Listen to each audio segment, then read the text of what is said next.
Uh, kita sambung pada ayat yang ke-7.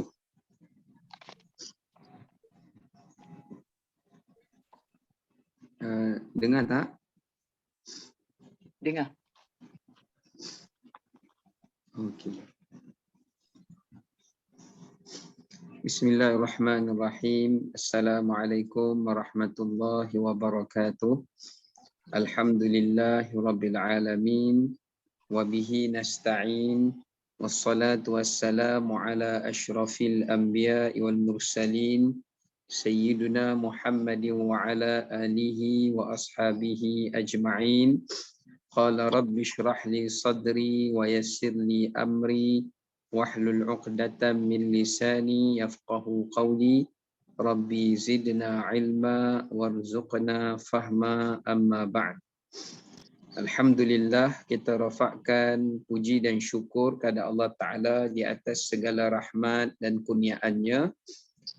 Pada petang yang mulia ini, kita masih lagi diberikan peluang oleh Allah Ta'ala untuk dapat kita menyambung semula bagi pengajian kelas tadabbur kita.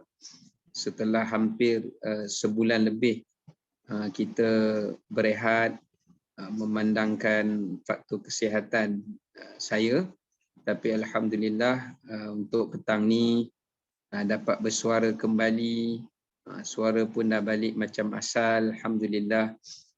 Sebelum ni jadi macam orang bisu kan, nak bercakap tak ada suara, ataupun kalau bercakap pun jadi sakit, ya.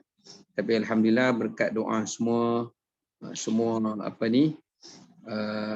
orang-orang salihah dalam grup ini. Alhamdulillah Allah Ta'ala berikan afiat dan berikan kesembuhan, dan insya-Allah dengan nikmat rezeki suara yang Allah beri ini, moga-moga dapat untuk kita sama-sama menimba ilmu dan juga saya dapat menyampaikan ilmu yang bermanfaat insya-Allah.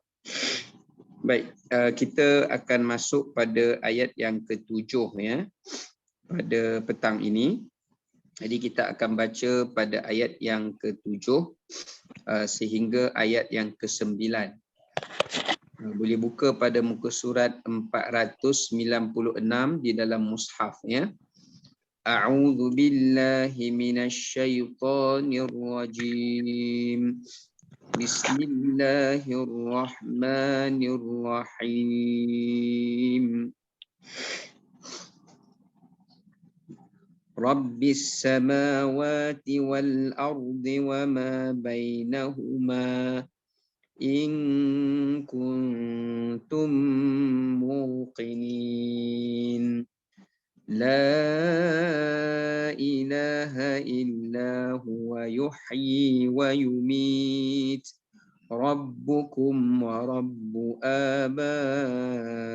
abaikumul awwalin. Bal hum fi syakkin yal'abun. Sadaqallahul azim. Baik, daripada ayat 7 sehingga ayat yang ke-9, Allah Ta'ala menerangkan kepada kita tentang sifat Allah dan sifat bagi Tuhan sekalian alam, dan sikap orang-orang yang kafir yang sentiasa meragui akan keesaan Allah Ta'ala. Okay, kita tengok terjemahan terlebih dahulu daripada ayat 7 hingga ayat yang ke-9. Ayat 7 Allah menyatakan mafhumnya, Dialah Tuhan yang mencipta dan mentadbirkan urusan langit dan bumi serta segala yang ada di antara langit dan bumi itu.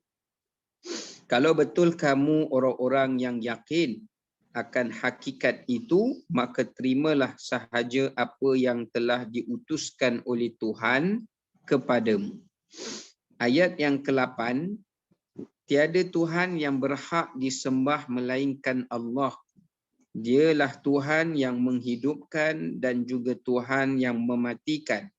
Dialah jua Tuhan kamu dan Tuhan kepada datuk nenek moyang kamu yang terdahulu.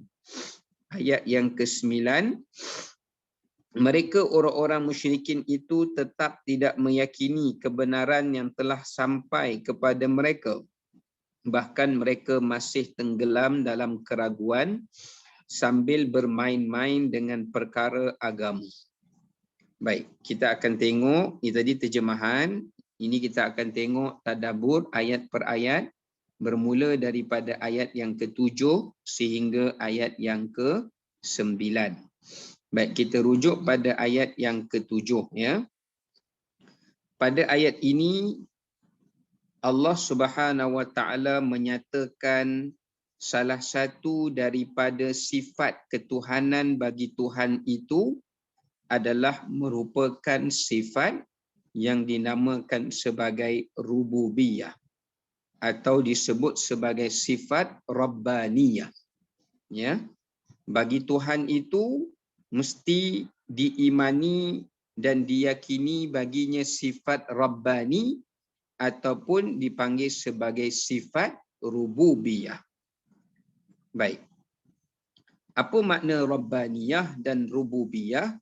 Iaitu sifat dalam mengimani dan meyakini bahawasanya tidak ada Tuhan melainkan Allah yang menciptakan sekalian kejadian dan alam serta yang mentadbirnya dan menguruskannya dan menjadi tempat pergantungan. Okey, jadi saya ulangi apakah yang dimaksudkan dengan Rabbani ataupun rububiyah. Rabbaniyah atau rububiyah, ia adalah merupakan satu keimanan ataupun satu keyakinan bahawasanya Allah adalah pencipta. Sifat rububiyah itu difahami melalui yang pertama, Allah itu Tuhan yang mencipta. Yang kedua, dia adalah Tuhan yang menjadi pemilik. Jadi kita sebut tentang sifat rububiyah Allah. Yang pertama apa? Khaliq, pencipta. Yang kedua apa? Adalah sifat bagi ketuhanan Allah adalah sifat al-mulk ataupun al-milk, yakni empunya, sayyid, pemilik. Yang ketiga, sifat rububiyah bagi Tuhan itu, bagi Allah Ta'ala itu adalah merupakan mudabbir, iaitu pengurus, pentadbir. Bukan sekadar Allah cipta, bukan sekadar Allah milik apa yang dia cipta, tapi dia tadbir, dia urus, dia manage. Ya. Yang keempat, dia adalah muqaddir. Muqaddir tu apa? Tuhan yang menentukan, yang menetapkan semua berlaku atas kehendaknya. Kalau sesuatu benda tu tak boleh menetapkan atas kehendak dia, bukan Tuhan lah, makhluk lah. Sebab kita urus kehidupan kita, tapi tak semestinya apa yang kita urus itu berlaku seperti apa yang kita kehendaki. Jadi kita bukan Tuhan. Ya, sifat Tuhan, dia cipta, dia milik, dia tadbir, kemudian dia menentukan.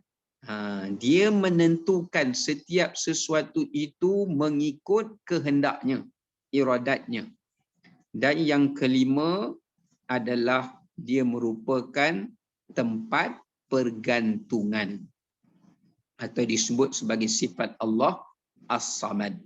Ya, As-Samad, Al-Musta'an, iaitu Tuhan yang menjadi tempat kita meminta, memohon, bergantung dan apa saja yang kita perlu. Jadi ingat, ini 5 perkara yang Allah terangkan pada ayat yang ke-7 ini daripada pengajaran pertama, iaitu sifat meyakini dan mengimani sifat rububiyah dan sifat rabbaniyah bagi Allah Subhanahu wa taala. Baik. Kemudiannya kita lanjutkan pada pengajaran kedua bagi ayat yang ke-7. Yang kedua adalah persoalan iman wajib diimani dengan sepenuhnya tanpa keraguan.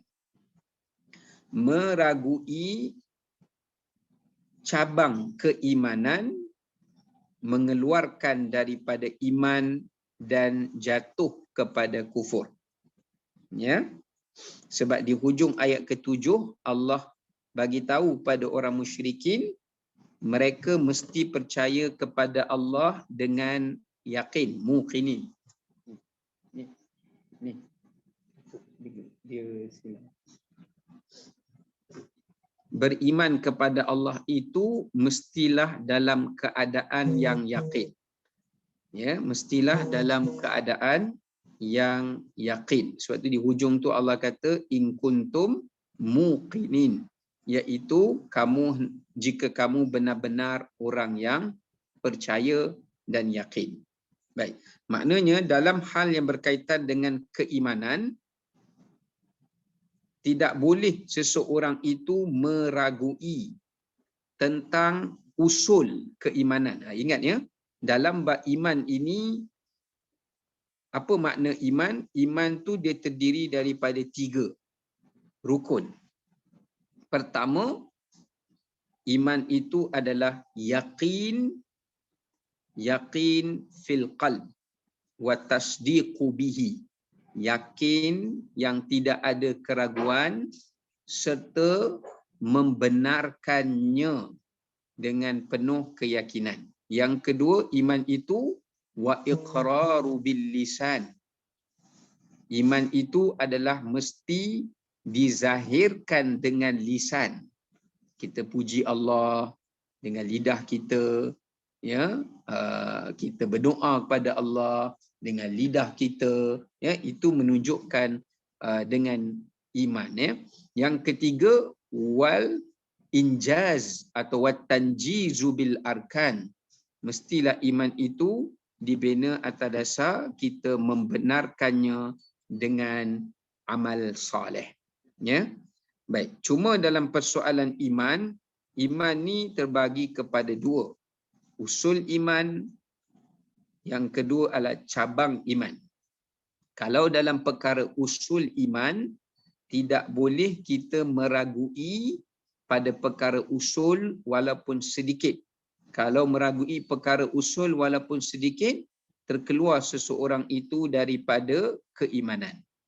Tetapi kalau seseorang itu meragui dalam perkara furu' iman, perkara cabang dalam iman, maka tidak mengeluarkan ia daripada daripada iman. Dia tak jadi kafir, tapi kita panggil dia sesat.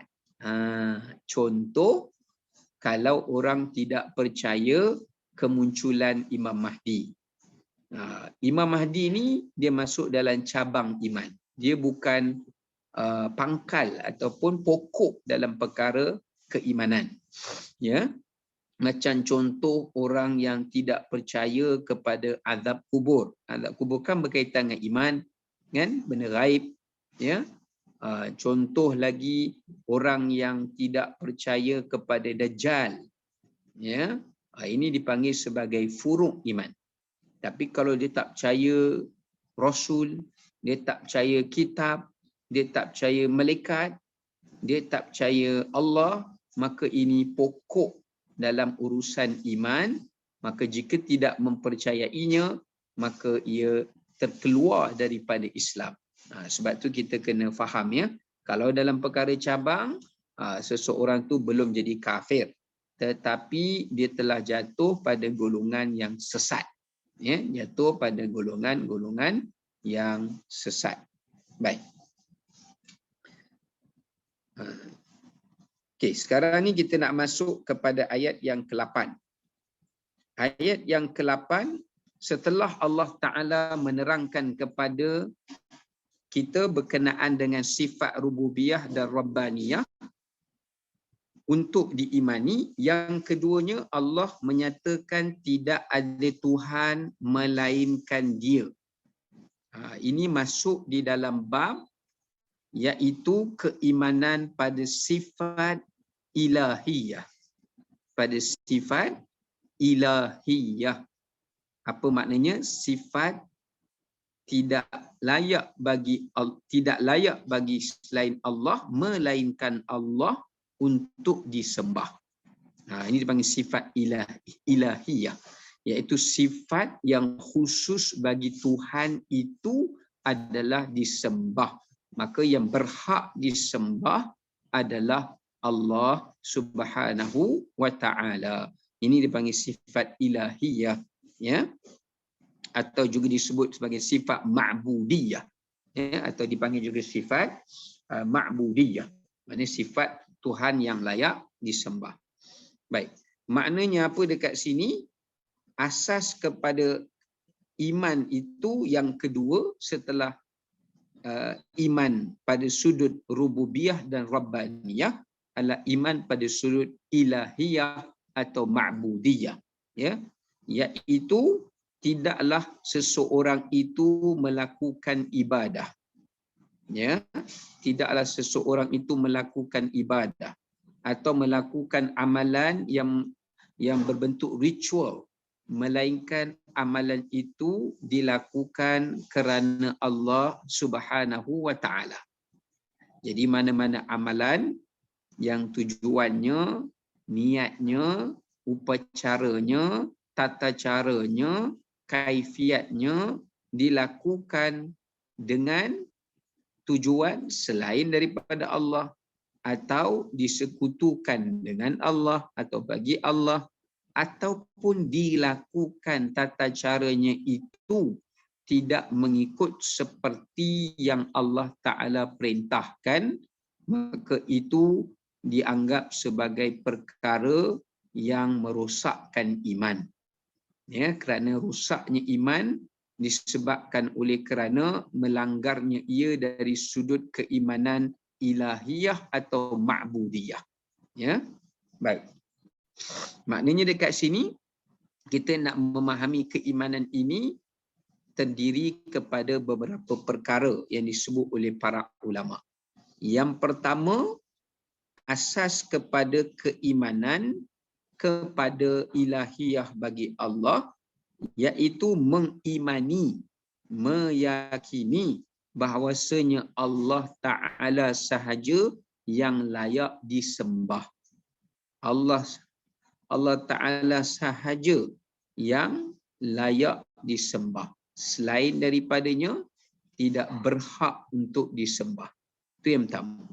Yang kedua, tidaklah melakukan penyembahan atau ibadah melainkan kepada Allah. Jadi syarat kedua kepada iman ilahiyah adalah ikhlas. Yang pertama, yakin Allah sahaja. Yang kedua adalah ikhlas pada setiap ibadah yang dilakukan hanya senya kepada Allah. Yang ketiga, cara beriman pada ilahiyah ini tidak mengharapkan ganjaran dan balasan, melainkan ganjaran dan balasan daripada kurniaan Allah. Jadi siapa yang buat satu-satu ibadat, satu-satu amalan ritual yang mana dia tak mengharapkan di sebalik amal ibadah itu Allah yang mengganjarinya, sebaliknya dia mengharapkan ganjaran itu daripada makhluk, maka itu juga dikira sebagai kufur. Itu juga dikira sebagai syirik, kerana dia melakukan satu ibadah, dia bukan mengharapkan Allah yang membalas dan mengganjari, sebaliknya adalah makhluk. Ya, baik.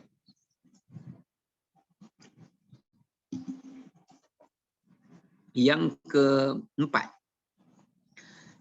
keempat, keimanan pada ilahiyah bagi Allah Ta'ala itu adalah dengan seseorang itu melakukan satu ibadah bersesuaian dan menepati seperti mana ibadah, ya, seperti mana ibadah yang telah dilakukan oleh yang telah disyariatkan oleh Allah Subhanahu wa taala. Ya, yang telah disyariatkan oleh Allah Subhanahu wa taala.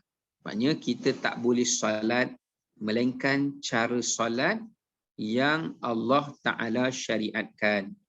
Kalau kita solat atau sembahyang tidak mengikut seperti mana sembahyang yang telah disyariatkan, ya, maka itu dikira sebagai solat yang ditolak atau yang tidak diterima, ya, yang ditolak dan tidak diterima.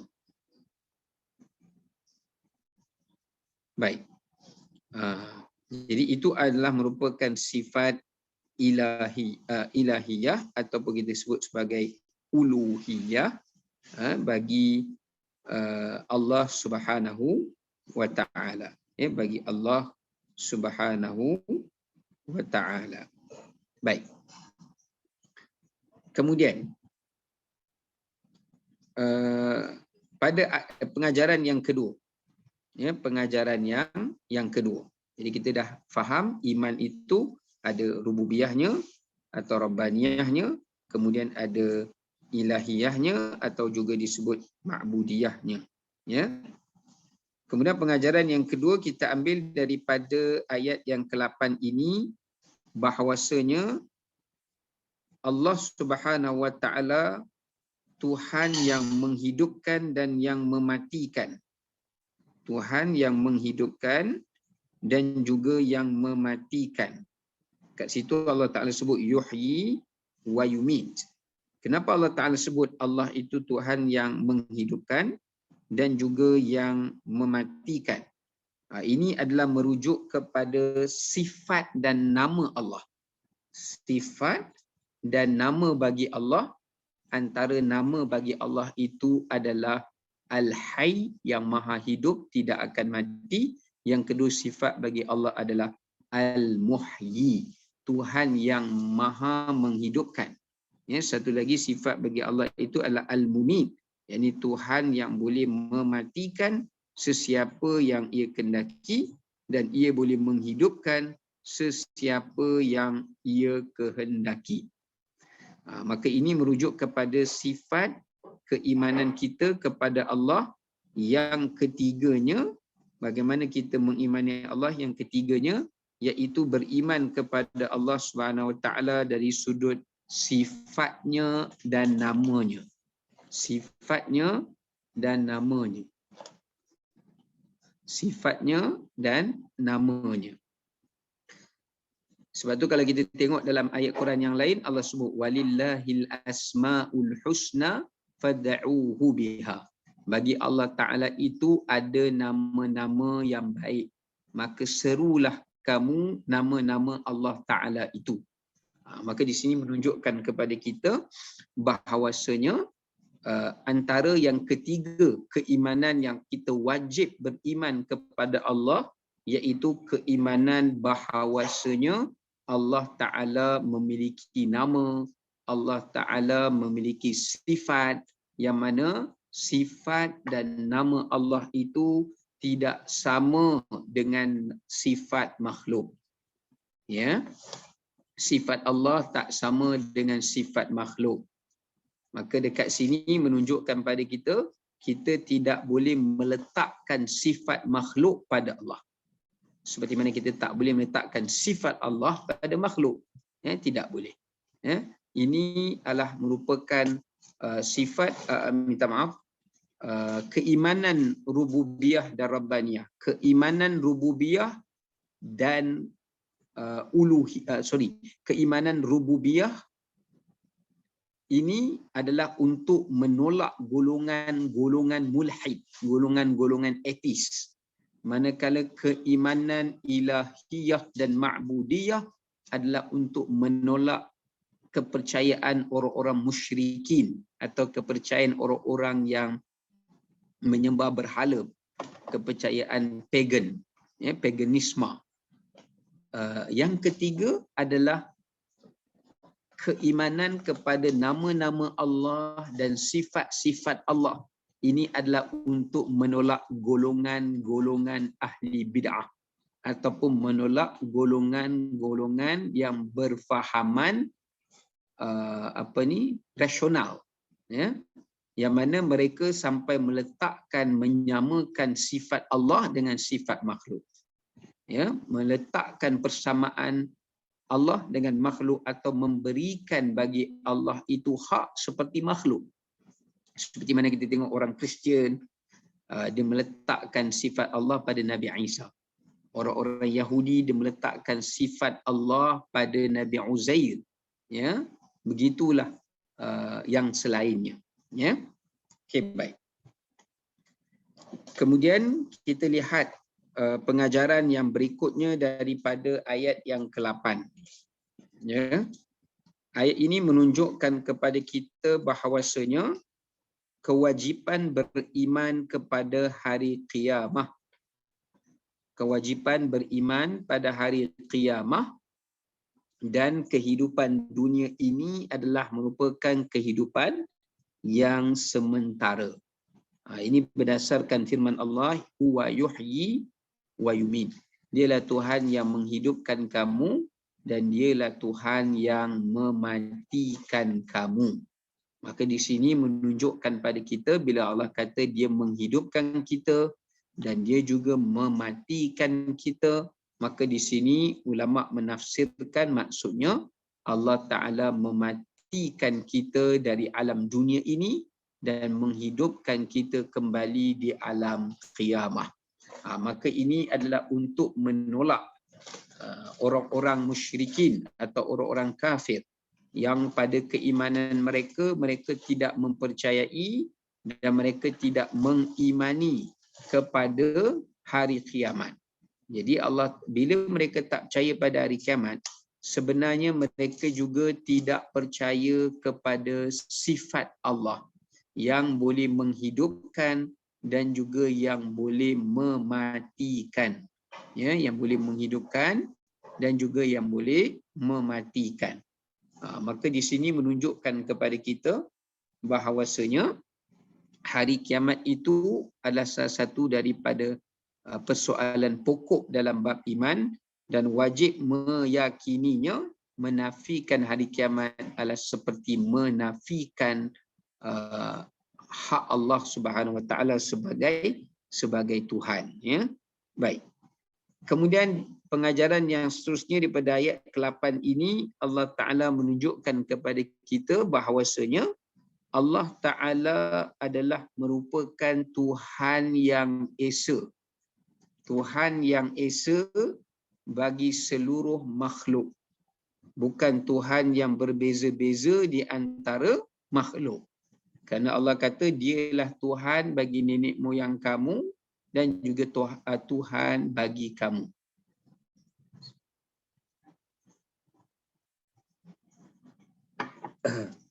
Di sini menunjukkan kepada kita bahawasanya Allah Ta'ala menyatakan Tuhan bagi seluruh makhluk itu adalah Tuhan yang satu, Tuhan yang sama. Maknanya ini menunjukkan sama ada dia itu bangsa apapun, agama apapun, keturunan apapun, duduk di negara apapun, Tuhan seluruh umat manusia itu adalah Tuhan yang sama. Ya, Tuhan yang sama, bukan Tuhan yang berbeza. Maka di sini menunjukkan kepada kita bahawasanya Allah adalah Tuhan bagi sekalian alam. Bukannya bagi manusia ada Tuhan, bagi alam ni ada Tuhan lain pula yang jaga. Tidak. Ya, bila Allah kata Rabbukum wa Rabbu abaikum, dialah Tuhan kamu dan Tuhan bapa kamu, maknanya Allah Tuhan bagi sekalian alam. Ya, Tuhan bagi sekalian alam. Bukanlah Tuhan yang khusus bagi umat manusia semata-mata. Ya. Kenapa Allah Ta'ala sebut begini? Kerana para ulama tafsir kata disebabkan orang-orang musyrikin mereka berpendapat dan bertanggapan bahawasanya bagi setiap bangsa, bagi setiap kelompok komuniti orang-orang komuniti umat manusia itu ada Tuhan-Tuhannya yang tersendiri. Ya, ada Tuhan-Tuhannya yang yang tersendiri. Maka Allah Ta'ala menolak dakwaan seperti itu, mengatakan sebenarnya Tuhan bagi seluruh umat manusia itu adalah Tuhan yang sama, Tuhan yang esa, Tuhan yang satu, dan tidak ada sekutu baginya. Ya, baik. Di sini menunjukkan menolak dakwaan orang musyrikin yang kononnya mengatakan mereka tidak mahu beriman kepada ajaran Nabi Muhammad sallallahu alaihi wasallam kerana atas alasan mereka kata mereka takut mereka tidak menyembah Tuhan yang telah disembah oleh nenek moyang mereka. Ya, mereka takut Tuhan Muhammad ni Tuhan yang berbeza, Tuhan yang berbeza dengan Tuhan yang telah dipercayai, dianuti dan diyakini oleh nenek moyang mereka. Sedangkan Allah Ta'ala kata kepada orang-orang musyrikin menjawab persoalan mereka, sesungguhnya Allah Ta'ala itu adalah merupakan Tuhan bagi seluruh manusia, Tuhan bagi seluruh alam ini dan sebagainya adalah disebabkan kerana Allah menciptakan seluruh umat manusia, bangsa dan juga kaum dan sebagainya. Ya, maka ini adalah merupakan pendapat yang sahih, menolak pendapat-pendapat yang kononnya mendakwa bahawasanya bagi setiap para nabi-nabi itu ataupun bangsa di kalangan nabi itu adanya nabi-nabi yang tersendiri yang diutuskan kepada mereka.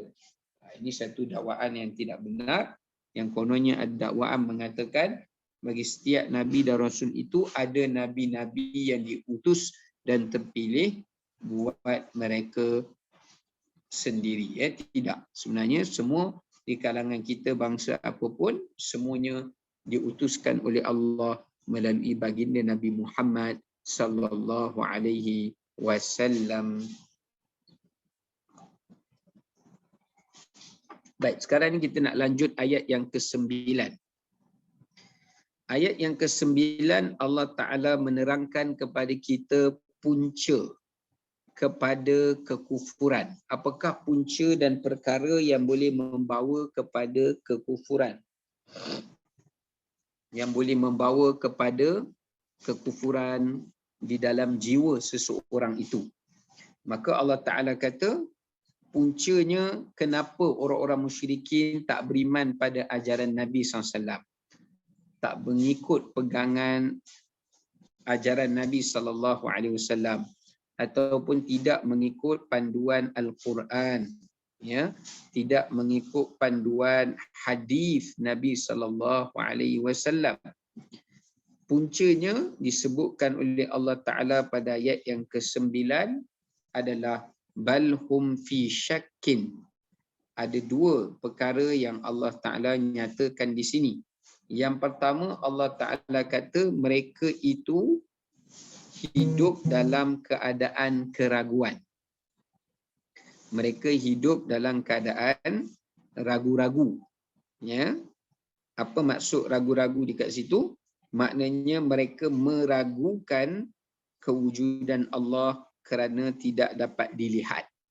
Berapa banyak orang tak percaya kepada agama Islam, tak percaya kepada Allah hanya atas alasan disebabkan kerana mereka tidak dapat melihat Allah atau tidak dapat menatap Allah Subhanahu wa Ta'ala. Sedangkan Allah Ta'ala kata bahawasanya Allah Ta'ala itu wujud berdasarkan kepada bukti-bukti penciptaan Allah yang ada di sekeliling umat manusia yang mana mereka dapat melihatnya dan juga memerhatikannya.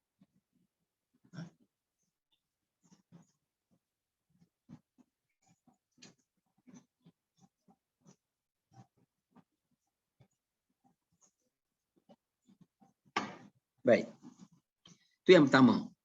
Yang pertama adalah kerana mereka itu meragui, ya, meragui kepada kewujudan Allah Subhanahu Wa Taala kerana mereka tak dapat melihat Allah.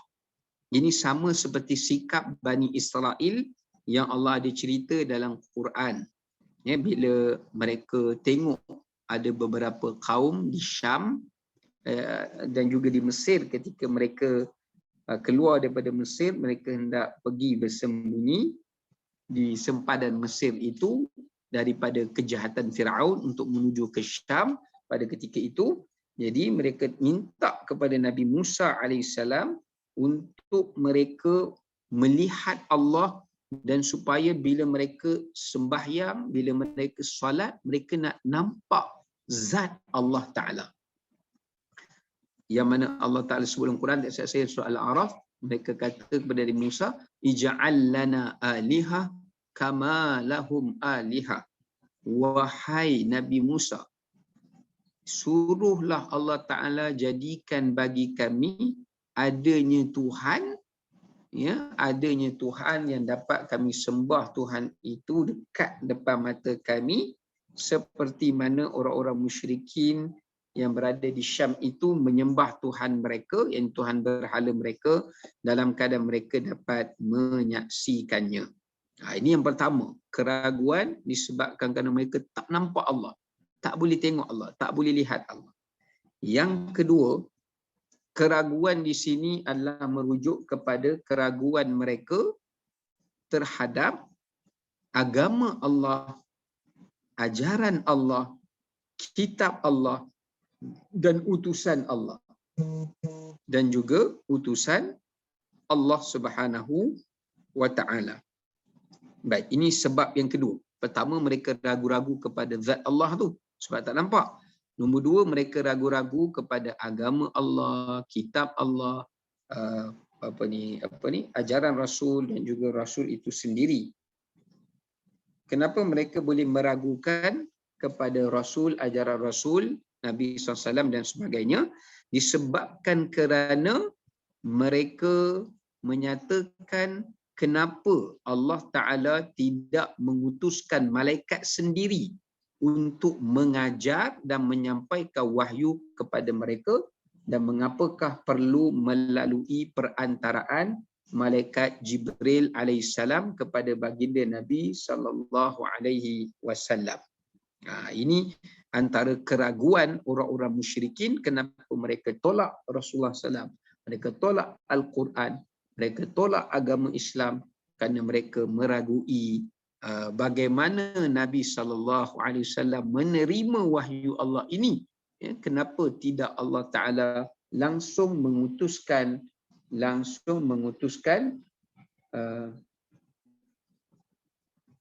kenapa Allah Subhanahu Wa Ta'ala tidak langsung mengutuskan malaikat Jibril alaihissalam kepada mereka, seperti mana yang Allah Ta'ala rakamkan dalam Quran. Mereka berkata, laula unzila alaihi malak lau anzalna laqudiyal amru thumma la yunzarun.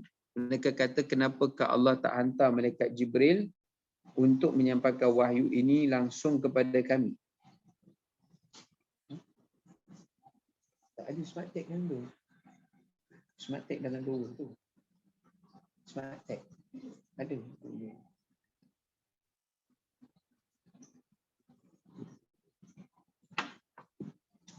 Baik, kita sambung balik ya. Yang ketiga, keraguan mereka selain pada ragu pada zat Allah, yakni kewujudan Allah, ragu-ragu pada agama Allah. Yang ketiga adalah keraguan mereka itu, iaitu adalah keraguan mereka kepada hari qiyamah.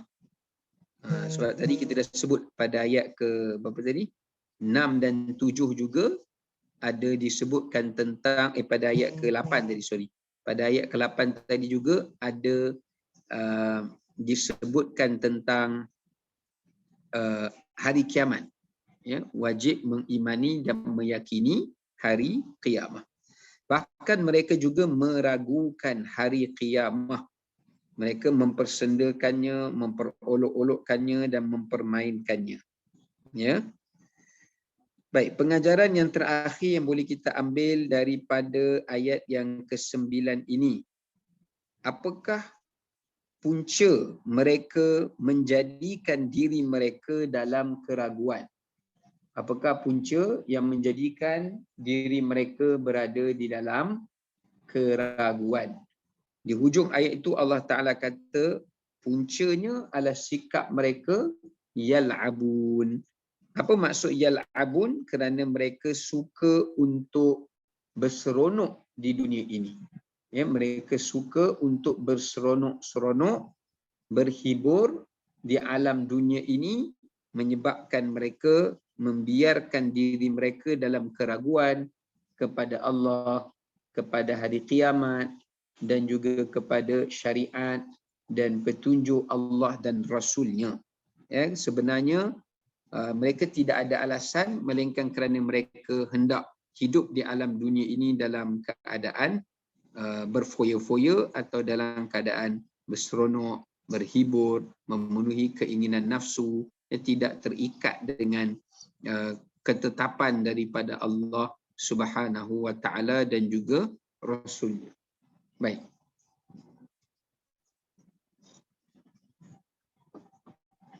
Okey. Itu kita dah sebutkan punca kepada mereka berada dalam keraguan. Iaitu kerana suka berseronok, suka berhibur. Dan yang kedua,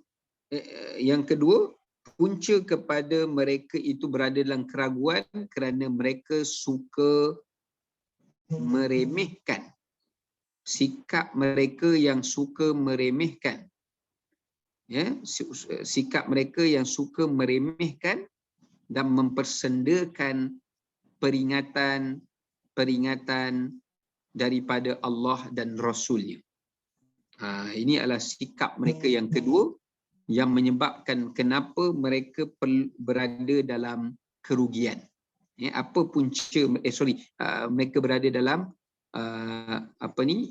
keraguan. Minta maaf. Berada dalam keraguan.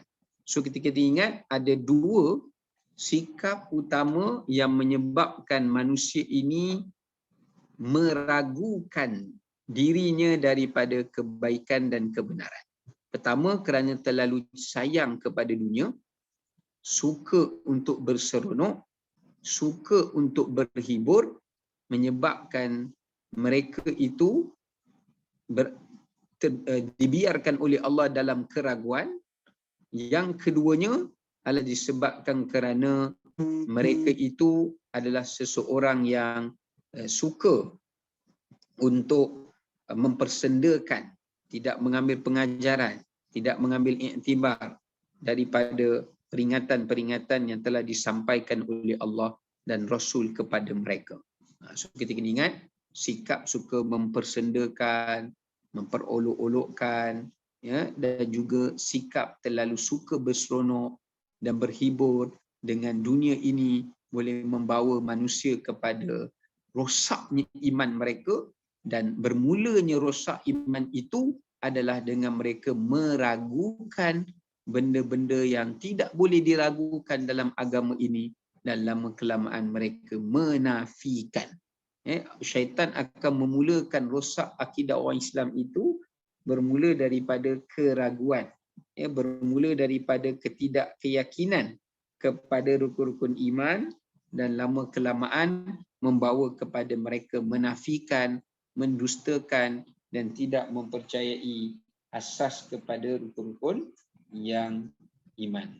Rukun-rukun iman yang utama. Baik.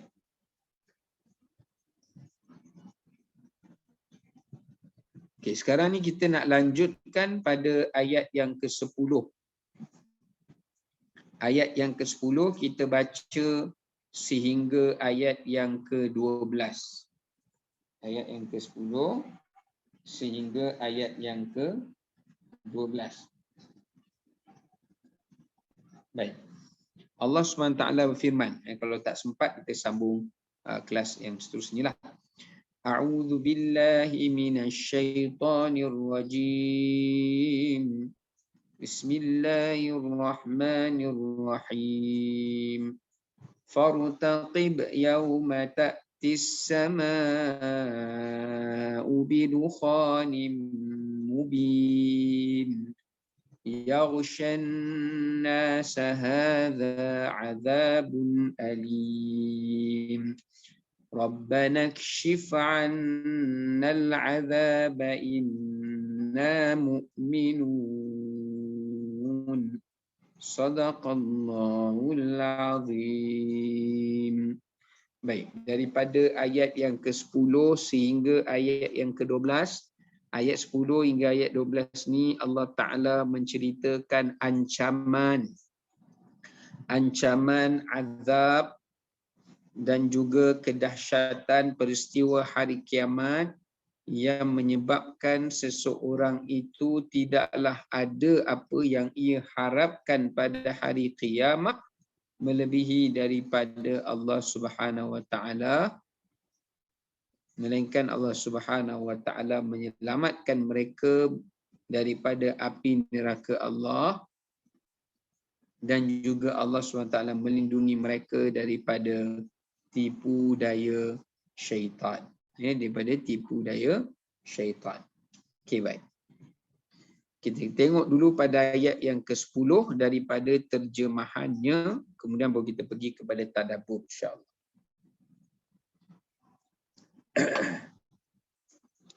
Allah SWT berfirman dengan mafhumnya pada ayat yang ke-10. Oleh itu tunggulah wahai Nabi Muhammad sallallahu alaihi wasallam semasa langit membawa asap kemarau yang jelas nyata yang menyebabkan kebuluran yang dahsyat menimpa mereka.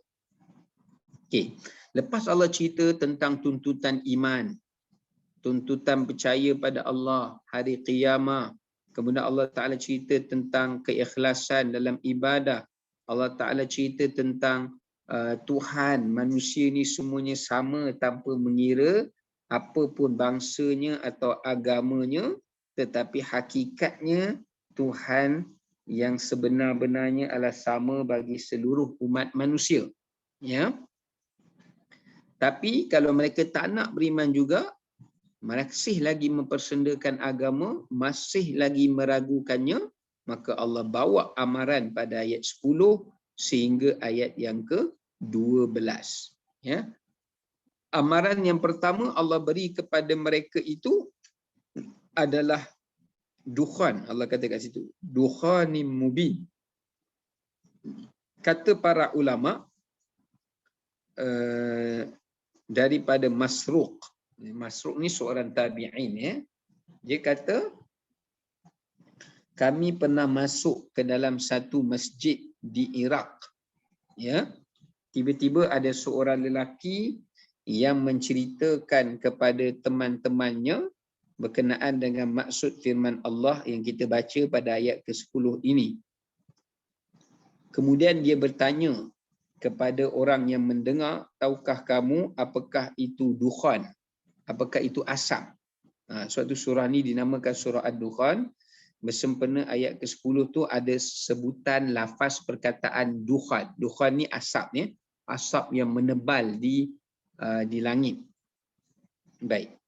Bila lelaki itu tanya, tahukah kamu apakah itu dukhan? Maka lelaki seorang lagi pun menjawab tidak tahu. Lalu dihuraikan kepadanya, dukhan itu adalah satu asap yang akan datang menjelang hari kiamah. Lalu bila asap itu pergi kepada manusia, bila orang-orang munafik mendengar sesuatu berita, melihat sesuatu peristiwa, asap itu akan menyakitkan telinganya dan menyakitkan pandangannya dan menyakitkan akalnya. Asap yang Allah Ta'ala akan keluarkan menjelang kiamat tu adalah satu azab. Kalau orang kafir cium bau dia, dia sakit. Dia tengok pun, dia terseksa. Dia hidup pun terseksa. Dia dengar pun terseksa. Ya, ini adalah kedahsyatan dukhan, asap yang bakal muncul menjelang hari kiamat. Manakala orang beriman, Allah Ta'ala kata, kalau mereka terkena asap itu, mereka akan menjadi selsema. Lalu mereka akan dimatikan oleh Allah dan ditinggalkan oleh orang-orang musyrikin atau ditinggalkan orang-orang kafir atas muka bumi ini sebelum Allah menghancurkan alam ini dengan tiupan sangkakala. Maaf, saya kena minum banyak sikit. Ya. Dia kering sikit tekak. Okey. Itu adalah ancaman maksud yang pertama yang Allah Ta'ala berikan pada orang musyrikin dan orang kafir. Iaitu ancaman menjelang hari kiamat akan munculnya tanda kiamat yang besar, yakni dukhan, asap yang menyeksa orang-orang kafir, dan juga mematikan orang Islam. Kalau orang Islam kena asap tu, orang Islam akan kena selsema, kemudian orang Islam akan mati secara perlahan-lahan. Tapi bukan satu seksaan lah, mati-mati biasa. Adapun orang kafir, bila dia cium bau asap tu akan keluar dari telinga dia, keluar melalui mata dia, keluar melalui lubang hidung dia, keluar melalui kubul dan duburnya, seperti mana yang disebut dalam hadis yang sahih. Ya, maknanya asap tu masuk dalam badan dan seksa dia.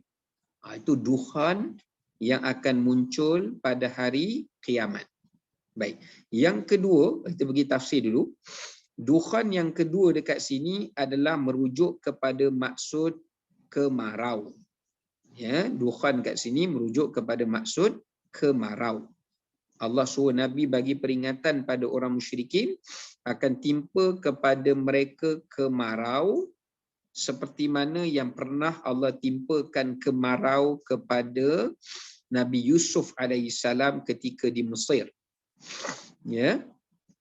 Sehingga kan dengan kemarau itu dalam hadis Nabi sebut mereka memakan tulang, mereka memakan bangkai-bangkai binatang, sehinggalah mereka mengangkat mata mereka, tangan mereka ke langit, dan mereka mendapati di langit itu pada ketika itu melainkan adanya asap. Asap tu adalah disebabkan kerana debu yang ditiupkan oleh angin kerana nak menunjukkan tanah tu terlalu kering dan orang musyrikin mengharapkan Allah Ta'ala menurunkan hujan, ya, tetapi Allah tidak menurunkan hujan kepada mereka.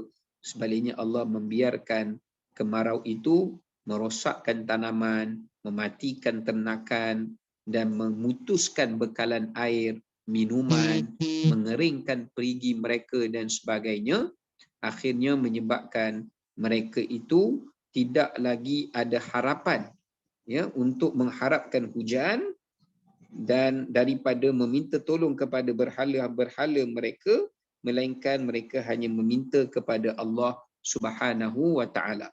Sebab kata ulama tafsir, orang-orang musyrikin kalau berlaku kemarau, mereka nak minta hujan, mereka takkan minta kepada berhala-berhala mereka, kerana mereka tahu berhala-berhala mereka itu tidak memiliki keupayaan dan kemampuan untuk menurunkan hujan. Sebaliknya kalau berlaku kemarau, mereka hanya akan meminta kepada Allah, berdoa kepada Allah, dan mereka ketika itu sahaja mereka tidak mensyirikkan Allah, yakni ketika mana mereka berdoa untuk mengharapkan hujan, ya. Ini yang disebutkan oleh para ulama tafsir, ya, berkenaan dengan bagaimana orang musyrikin ini hanya ingat kepada Allah, hanya mengesakan Allah, hanya benar-benar bergantung pada Allah. Yang Allah sebut dalam Quran dua keadaan. Satu, ketika berlakunya kemarau, mereka percaya tak ada siapa boleh turunkan hujan atas muka bumi ini daripada langit, hatta berhala-berhala dan Tuhan mereka, melainkan Allah. Yang kedua adalah ketika mana mereka berada di lautan. Kalau baca dalam ayat Quran yang lain, ketika mana mereka berada di lautan, ombak besar, ribut, mereka takut, mereka mati tenggelam. Ketika itu pengharapan mereka hanya kepada Allah dan tidak selain daripada Allah Subhanahu wa Ta'ala. Baik. So kita dah pergi dari sudut tafsir. Sekarang ni kita nak tengok dari sudut pengajaran yang boleh kita ambil daripada ayat yang ke-10. Ya. Pengajaran yang pertama yang boleh kita ambil adalah ya, kekufuran, sifat kufur dan sifat dusta serta mempersendakan agama dan kebenaran adalah asbab kemurkaan Allah dan azab dipercepatkan. Dan azab dipercepatkan atau azab disegerakan. Baik, kalau kita boleh tengok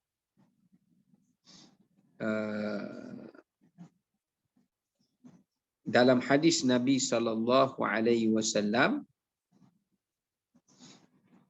tentang apa yang Nabi kata ada di sana beberapa dosa yang mana Allah Ta'ala akan menyegerakan azab kepada orang yang melakukan dosa tersebut.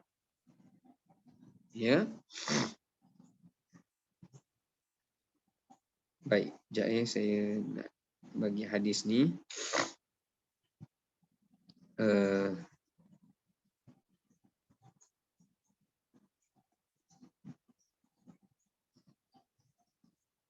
Baik. Di sana ada beberapa riwayat ya. Di sana ada beberapa riwayat tentang dosa yang dipercepatkan hukumannya oleh Allah. Di dunia lagi Allah dah cepatkan. Dalam satu riwayat disebutkan ma min dzambin ajdar ayyaj'alallah li sahibi 'uqubah fid dunya ma'a ma yudakhiru lahu fil akhirah. Tidak ada satu dosa yang lebih layak untuk Allah segerakan kepada hamba-Nya di dunia di samping Allah simpan hukumannya di akhirat.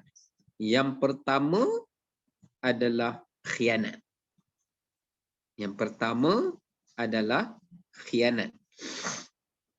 Yang kedua adalah dusta.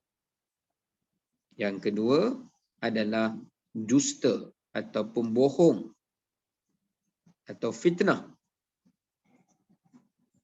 Yang ketiga yang Allah Ta'ala segerakan adalah memutuskan silaturahim.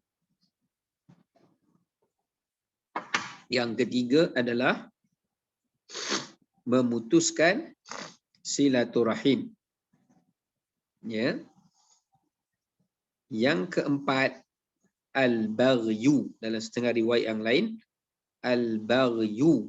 Al-baghyu ni maknanya adalah berbuat zalim. Berbuat zalim, ada menindas orang, menyiksa orang, memfitnah orang, mengambil hak orang dan sebagainya. Allah akan segerakan hukuman baginya di dunia. Setengah riwayat yang lain pula, ada sebagai riwayat yang lain pula menyebutkan orang-orang yang Allah Ta'ala segerakan hukuman baginya di dunia itu adalah orang-orang yang mendurhakai ibu bapa. Ya, orang-orang yang mendurhakai ibu bapa.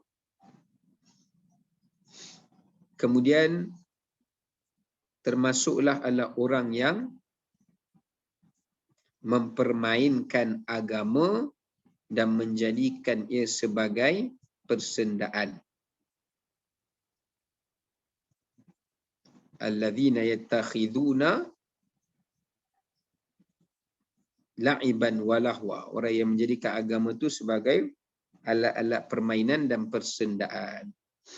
Ini di antara asbab bagaimana azab itu dipercepatkan dan disegerakan hukumannya di dunia, dan di samping itu juga ada hukumannya di akhirat. Baik, wallahu ta'ala a'lam. Sekadar itu untuk kita pada petang ini. InsyaAllah kita akan sambung untuk minggu yang seterusnya. Assalamualaikum warahmatullahi wabarakatuh. Waalaikumsalam warahmatullahi Warahmatullahi wabarakatuh. Waalaikumsalam, Ustaz. Terima kasih, Ustaz. Ya, Ustaz. Sama. Ustaz. Ustaz. Ya. Ustaz makan berpantang ke, Ustaz? Minyak-minyak makan ke? Sekarang ni dah boleh dah.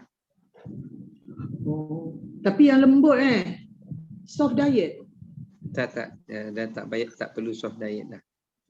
Jumpa. Soft diet tu masa 2 minggu pertama je. Ni dah masuk minggu ke Pedas-pedas tak boleh. Pedas. Yang pedas dengan batuk tak boleh lah.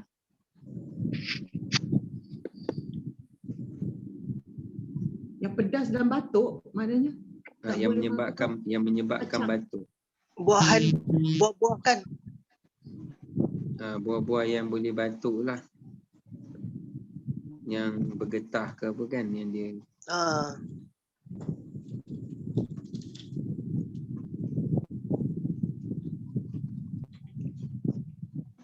Yang tu kena elakkan lah.